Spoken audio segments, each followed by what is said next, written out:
Good morning and welcome to another great Tuesday morning edition of Money Truth Moments with our very own Money Truth expert and Money Whisperer, Judy Copenbarger. How are you? I'm great, Carlos. How are you this morning? I'm doing fantastic because it's a beautiful day out there. It's going to be nice and a little too hot for my taste, but it's a beautiful day regardless. And here we are talking about Money Truth.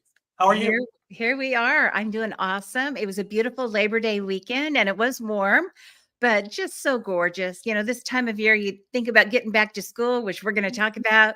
And everybody's just, got this energy about new things, new blank slate, brand new everything. So it's very exciting. Very exciting. I feel good. All right, that's great to know. And folks, thank you for joining us this morning. If you're not following Judy, please do so at judycopenbarger.today.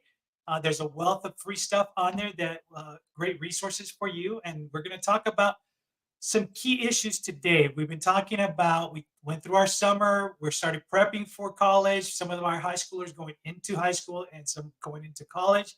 And today we get to talk about, we always talk about something fun, right? But today's it's even better because we're talking about meal planning and budgeting for busy school days. So how do we make our lives easier, right? Not only as parents, but as kids as well too. So what do you say we get started? Let's do it. I'm ready. All right. So you've had some experience with your little ones, right? Not so little anymore. But talk to us about some cost-effective meal plannings for like school lunches and snacks that we don't really think about. Oh, yeah. I remember, when they were littles and we had a suburban full of, 5 kids, mostly in car seats and all that stuff. I remember just driving them to gymnastics and soccer and baseball and music and church stuff and school stuff and blah. And in the morning, you throw them a bagel, later you throw them a taco or you throw them a burger. It's really not feasible anymore. You look at what's happened to the costs of fast food, and particularly here in California, where the minimum wage is, I think, among the highest, if not the highest in the States. The cost of everything has gone up, but that fast food, it's just amazing what it costs just for a little, a burger, fries, and a Coke. And you do that times 5, 6, or 7. It's really not feasible now to be, tossing food as you're driving around. So it's time, ladies, gentlemen, it's time to prep and plan ahead. And if budgeting is top of mind for you, saving money on food and making it feasible, this is one of the biggest line items for most people when we're looking at spending plans. Food, the costs of going out, the costs of groceries, the cost of preparing food, and it's one of the biggest variables that we have. If things are tight, you're in this bottleneck of finances. It's one of the easiest ways to get some of that pressure relieved is with meal costs. And it just takes a little planning. So many things that you can do for cost effective meals, the school lunches, the snacks, all that stuff. Why not pack? Remember in the old days, we actually took our snacks and our lunch to school Yeah. instead of going to the deli there or the cafeteria, whatever they have there. I think now it's pretty much food courts. Even grade schools and high schools have food courts. I'm not sure how nutritious they are, but the cost is Right. there. So just getting back to, it's Sunday afternoon, you get out your prep plans for the week, and here's what we're going to eat. Here's the lunches we're going to pack and all of that stuff. Let's bring back the crock pot. Remember the crock pot? Yes. And Yes. I remember that. let's bring it back. Now they have air fryers and all these other, cooking pots and things like that. But bring back something that works where you're making a whole big, simple, cost effective meal that can be kept warm. And when the kids need it, snacks or in between sports or on their way to activities after school and things like that, it's ready. Or when they get home from school, it's ready. For dinner time, it's ready. You maybe even start it in the morning. And by dinner, the house smells good. It's time to eat. And those can be very, very inexpensive meals. So I'm going to ask you a follow-up question. So I'm dying to know here. What was your kid's favorite lunch that when you packed it for them? Like, what did they say? Hey, mom, can you do this one again this week? Well, it's not the best motherly advice that I have, and I don't know if they still have them, but they loved the Lunchables. It's like a Oh, yeah. little baby charcuterie. Do Yeah. you remember those? It's like Yeah. a little bit of meat, a little bit of cheese, a little bit of crackers, things like that. So you get a little variety, 4 or 5 little things all in one pouch. They loved that, and that was special. That was a treat because it was costly, right? Yeah. So they would probably answer that way, which doesn't make me the, mother of the year award here. But we did do that occasionally. But we were just, sandwiches and fruit and cheese sticks and things like that at our house, kind of boring. But from an early age, they would pack their own. And I think that might be a key too. So they're not trading, for Right. junk the other kids have. Have them pack what they like. And you can have healthy choices and they can choose from, the yellow cheese or the white cheese, things like that. Um, but I think when you feed them better, they perform better. They feel better. And if they get to have a choice in that, I think you have a better shot of them eating well when they're younger. That's true. And what I remember is when you were little, your little lunch pail. So that was like the coolest thing, and your thermos inside of that, right? And Oh then when yeah, you got into like junior high, it was more like it was brown bagging stuff, and you kind of moved up. You graduated to more adult lunch, right? When yeah, we went to school. But yeah. I will tell you that to this day, there's something about a brand new thermos that just takes me right back to elementary school. There's a certain scent, and I don't know if this happens to you, like you may be out of somewhere, and there's certain scents that just take you back to exactly where you were at that time, you know? Yeah, and you get a fresh one that doesn't have the grime around Yeah, the yep, the lid anymore. A fresh one, in the fall. Yeah, I remember that. And I yeah, don't know that my kids had thermoses. They may have early, maybe preschool, kindergarten, 1st grade. But later they didn't. They were more of the juice boxes or the water. yes, yeah, They were pretty much water kids. Still are. So bottles awesome. of water or their own water, container. So this actually is perfect because it leads us right into our next question. Talk to us a little bit about some tips for grocery shopping, especially on a budget, right? For watching everything. Yeah, you use coupons. Coupons aren't what they used to be. So anyone under 40, they have no idea about clipping coupons in the newspaper. Yeah. What's a Yep. newspaper, right? But we actually used to do that or you get them in the mail and you'd save them. You don't see that so much anymore. Now it's pretty much all the ads are on the phone, on the apps. And so if you're shopping at a grocery store or two, here we've got half a dozen within a couple of miles of us. So we circulate to them. But you look on the apps on your phone, and that's where the ads are going to be for most stores in the suburbia anymore. And so that's where you're going to find them. I think it always helps also to shop with a list. You get in trouble shopping hungry, and you get in trouble shopping with no list. You go up and down the aisles, and the people that set those aisles up, the marketers, they know Yeah. exactly what you're going to be putting in your cart. The high profit items, probably lower nutrition items. I don't know. But it seems to be the junk that when you're hungry goes in the. I can't shop with my husband when he's hungry. I'll tell you, Larry he's worse than a kid. When I'll be checking out and it's like, where did the ho-hos come from?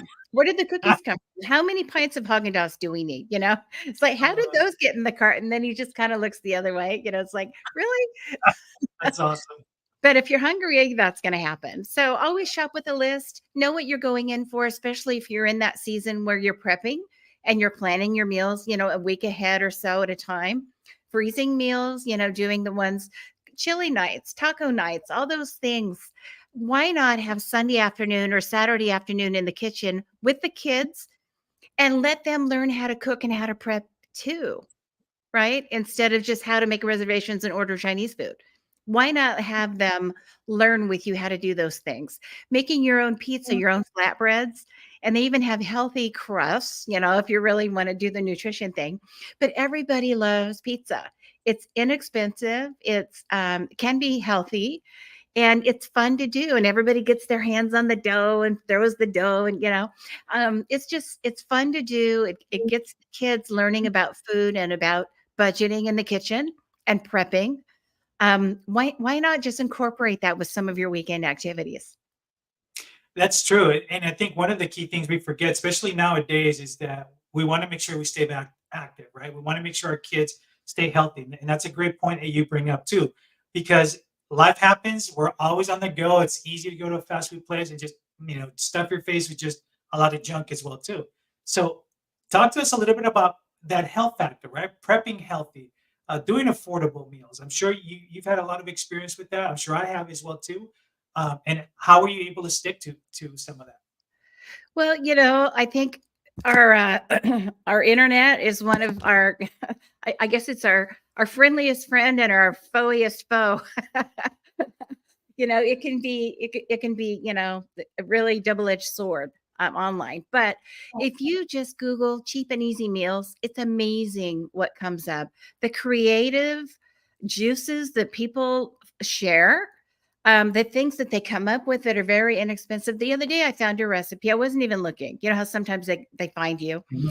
And it was this amazing recipe. I have to tell you, it's just the coolest thing ever. But it was a head of cabbage. It was hollowed out. And then inside, they added some hamburger meat and some spices and some rice and tomato sauce and things like that.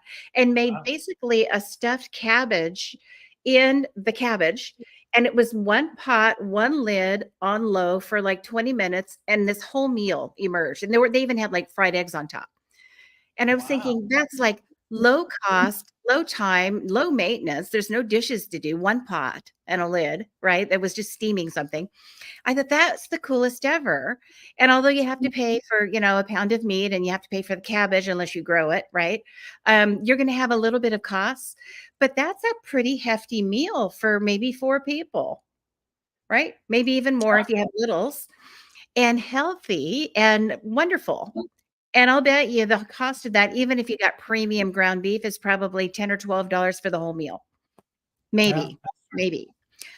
So there are so many things that you can just Google, but fast and cheap meals, use fresh veggies and take the time to prep them. If you buy green beans that are already cut up and already, ready to go and just throw in the pot, they're going to cost 3 times if you buy the green beans and you wash them yourself, right? And cut off the stems yourself. So things like that, you can really make a difference. The other day, Labor Day, right? Barbecue. I went to the deli where they have all the barbecue stuff, and they had stuffed peppers and stuffed mushrooms and all these great things that were in the cellophane ready to just throw on the barbecue. And I Yes, thought, yes, oh, yes. Thank you. I know. I thought those look so good. And then I looked at the prices and it's like, those don't look so good. It was Yeah. 6 mushroom caps, and it was stuffed with, spinach and mozzarella and some, veggies. I Um, thought, "Oh, that looks amazing." I thought, "I could do that." And it was over $10. It's like, "Ugh, I'm not gonna do that."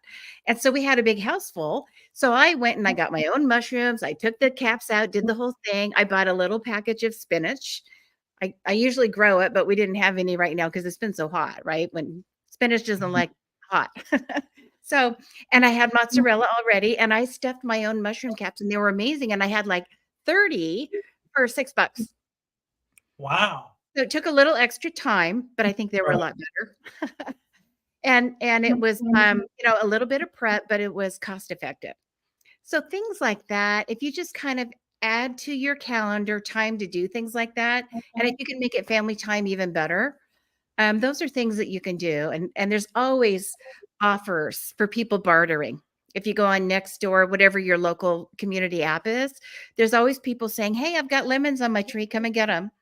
I've got extra pomegranates. Come and get them. I grew too much herbs. I'm cleaning out my gardens. Come and get it." There's always somebody bartering or giving away things that can ease your budget in the kitchen. So look for those things. So you're talking about like the stuffed cabbage and stuff. I grew up with actually my best friend growing up. His dad was Greek, and he was very good at cooking. He was a single father, but he made these amazing dishes where I was first introduced to stuffed bell peppers. They were like Oh, the best thing ever, right? And then my mom used to make like the stuffed tomatoes, and then she actually started making some of the bell peppers and stuff. And you're talking about all this, I'm like, oh man, I just remember all that. I haven't had that in a long time. I see, so like you said, good. yeah, I see it like even at for example, at some of the bigger stores where they have the stuffed bell peppers ready for you to put them in the oven. But you're right. It's like how much extra are you spending versus you taking the time to do it. And I think it's trying to find that balance between work, family, and cooking Yeah, to be able yeah, to do that. And I'm gonna say, folks, if you're out there listening, and this is again, you got to be frugal, but there are some options where you can take those meal preps and just like Judy said, just find the time to take an hour, right, and lay it all out for the week. Make it family fun and all. And I think you're going to save a lot of money. But all this talk about food, but I'm getting hungry. So Okay, show's over. Let's go eat. yeah, we need to do a cooking show for sure, like exchange recipes and all that good stuff too. Ugh, So I love it. I love it. yeah. Folks, thanks for joining us this morning. If you're not following Judy, please do so at judycopenbarger.today. Today, we're talking about definitely how to prepare meal planning and budgeting for busy school days. So if you're just joining us, please watch the beginning of the show. There's a lot of great fun tips and stuff for you guys to save some money while getting your family ready for school and trying to save on there as well too. If you're not following her, please do so at judycopenbarger.today. It kind of leads us to the end of the show, which usually means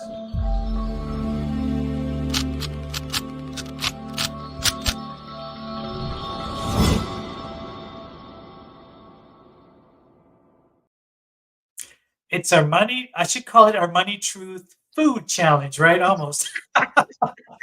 It is kind of a foodie day, isn't it? Right? I think all the Yep. barbecues this weekend, we're thinking, Yes. oh. And then we have this big famous, I'm in Southern California. So in Old Town Orange, they have this big famous food fair. And so it's Oh, all wow. about anything you'd ever have at a fair or a carnival or an outdoor event. They have all of that all in one place, international street fair. Wow.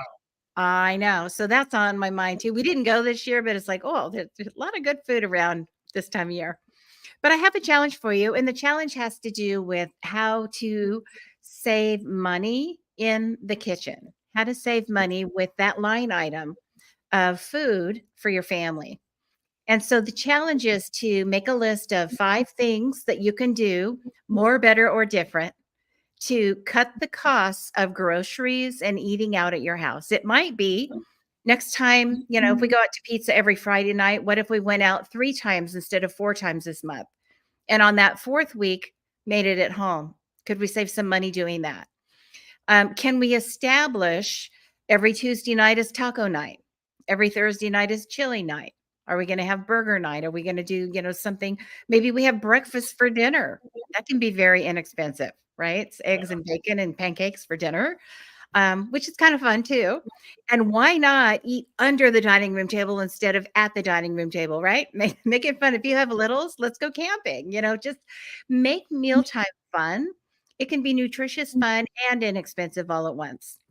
And maybe one of the challenges could be a line item that says, do we have to eat out all the time? Do we have to do fast food all the time? Sure, it's convenient, but is there something we can do more, better, or different to cut that cost of driving through and doing all that convenient stuff? What can we do? So that's your challenge. Write down 5 things and implement at least one of them this week. There you go. All right. Well, I can't wait to share with you next week what we come up with. But some of the stuff you hit on, it's just can't wait to try some of that. And as a matter of fact, I don't know. I may actually end up going to get something to eat or make something because I'm hungry now. Thank you. Let's talk about food. Awesome. All right, folks. Thank you for joining us today. Remember, we are here every Tuesday morning at 8 a.m. with a replay on Thursdays at 8 p.m. And like I said before, if you're not following Judy, please do so at judycopenbarger.today. Follow her on social media. And also submit any questions you may have regarding the topics we're covering, any future topics that you want Judy to address. Don't hesitate to send us a message. Judy, any last parting words? Make it a great week. All right. Until next week. Take care, you guys. Bye-bye.